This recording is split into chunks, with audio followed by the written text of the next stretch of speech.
O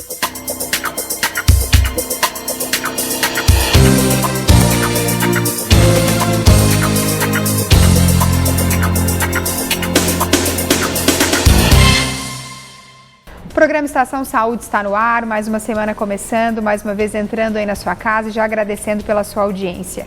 Hoje nós trazemos um assunto muito importante, né? Quem nunca sentiu aquela dorzinha nas costas que às vezes incomoda?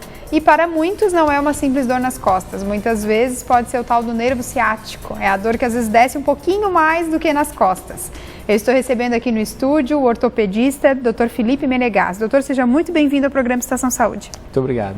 Então, para a gente começar, doutor, o que é o nervo ciático?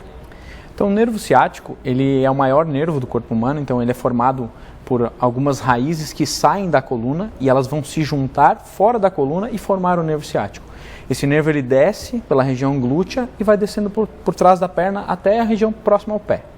Então, não necessariamente que só a dor que às vezes sente aqui, ou tem algumas dores às vezes em determinadas partes do corpo que também é nervo ciático. Exatamente. Geralmente é uma dor que se irradia. A dor vem da região glútea ou lombar baixa, como você falou, e vai se irradiando até a parte inferior da perna. Certo. Em relação à dor, ela surge, tem algum fator que faz ela começar ou não necessariamente? A grande maioria das vezes a dor ciática, que a gente fala, ela se origina em decorrência de uma hérnia de disco lombar. Essa é a principal causa de ciatalgia que a gente fala, que é a dor no nervo ciático. Evidente que existem outras causas, mas a principal causa é essa. Então, existe uma compressão de uma dessas raízes que formam o nervo ciático por uma hérnia, ou por um cisto, ou por uma degeneração, um escorregamento de uma vértebra sobre a outra, que vai gerar essa dor que irradia para a perna. Além da compressão propriamente dita do nervo, existem fatores inflamatórios, na hérnia de disco principalmente, que são liberados naquela região e geram uma inflamação desse nervo, que também vão ocasionar essa dor. Certo. Tem algumas ocasiões, tipo gestação, né, que pode ter um agravamento dessa dor.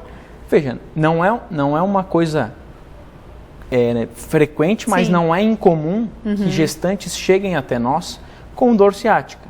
E essa dor, ela pode estar relacionada ou uma hérnia de disco na gestação, ou pode estar relacionada ao aumento do volume uterino, que pode gerar uma compressão também do nervo ciático, ou das raízes que formam ele na região da pelve. Por postura não, doutor?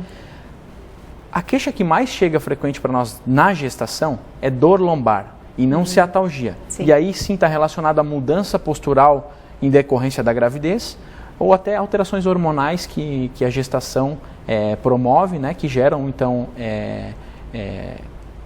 que podem favorecer o aparecimento dessas dores na região lombar. Né? Certo. Em relação aos sintomas, porque a gente leigo, né, geralmente quando dói na parte de trás, todo mundo já diz, é nervo ciático, é batata, né?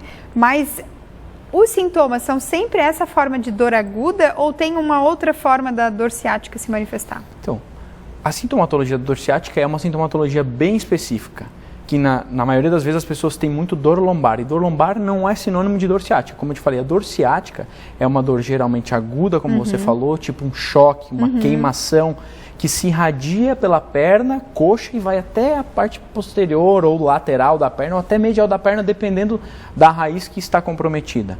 Associado a esse tipo de dor, os pacientes apresentam então amortecimento, dormência ou até sensação de formigamento na perna. Algumas vezes eles podem ter também perda de força, em decorrência da compressão desse nervo. Essas raízes que formam o nervo ciático, elas levam a movimentação também para o membro inferior. Então, por uma compressão, elas podem ter associado perda de força também. Certo. Em relação às patologias, existem patologias específicas que causam a dor ciática ou não? Exatamente como eu te falei inicialmente. Então, na grande maioria das vezes, a principal causa é uma hérnia de disco.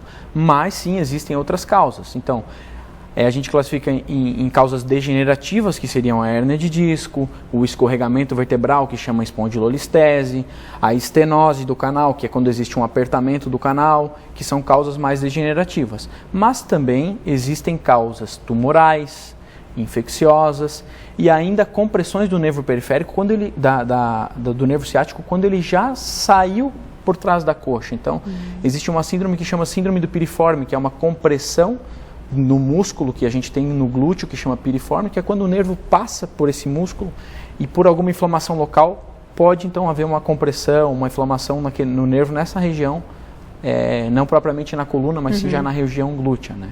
Também tem causas traumáticas, às vezes numa injeção pode ser atingido o nervo ciático, também gerando uma dor ciática, né? E de alguma forma a dor ciática ela pode ser confundida com outra coisa, que às vezes a pessoa acha que é a dor ciática e não é? Certamente.